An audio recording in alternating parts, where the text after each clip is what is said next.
Whenever you were kind of looking back on this over time, did you see that the conservative media response kind of changed? Like a couple more people would get on board as time continued? And how did you kind of feel like that process went? I think it is changing. I mean, I think it continues to, I think the needle moves microscopically on a day-to-day basis, but I mean, I can officially say at this point, it's too little too late. I mean, I hope it continues to trend in that direction and much more so, because we need to be talking about this a lot more. But, we're approaching 2.5 years after the event at this point. People's lives have already been destroyed. People have lost all their money. They've lost their homes. Their heartbreaking stories I hear all the time about children of January 6th defendants who 2.5 years later are still being bullied at school by their classmates who believe that their parents are insurrectionists who tried to overthrow the government. I mean, it's horrible. And, I do think that slowly the media is coming around to understanding that there is some nuance to all of this. There is some context, and that just because you were arrested or just because you were accused or charged doesn't necessarily mean that A, the accusations or the charges were true or real, and B, that January 6th was so many different things for so many different people. There were certainly the people who went there and broke out windows and fought with police officers and did some stupid things like that that was part of their experience. That was not my experience. And that was not the experience of a lot of other people. First of all, it depends on what side of the building you were standing on. Second of all, it depends on whether you went in the building or not. And it largely depends on what time you arrived. By the time that I arrived, that violence, I believe, was over, which was happening on the other side of the building anyway. I wouldn't have been able to see it anyway. But even if I had, I believe that had already stopped happening by the time I arrived pretty late on Capitol grounds. And when I got there, the doors were already open. But, the point is, nobody's really asking these questions.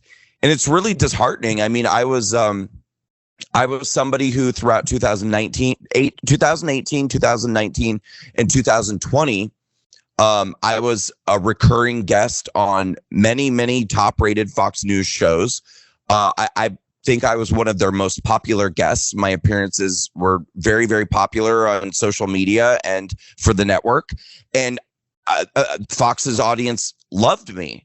And but then all of a sudden, because this happened, it's like I'm no longer allowed to get anywhere near Fox.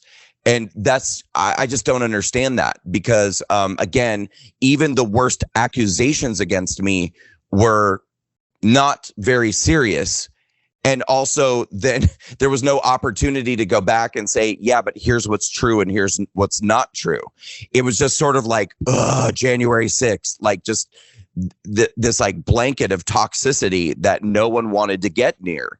And it's like, why are we doing this? Why are we allowing the left to completely control the narrative on this topic when I myself could blow the lid off of it, because I could tell you how ridiculous some of these accusations against me are and how untrue they are.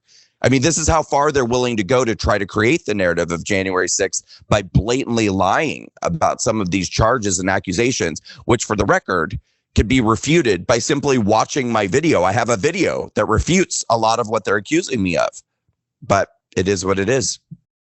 Yeah. Right. And that's, I think, the worst thing is when, yes, like you said, kind of like our side decides to not protect people on our side because obviously the left isn't going to interview us, or they're right. Not going to want to give us any kind of time there.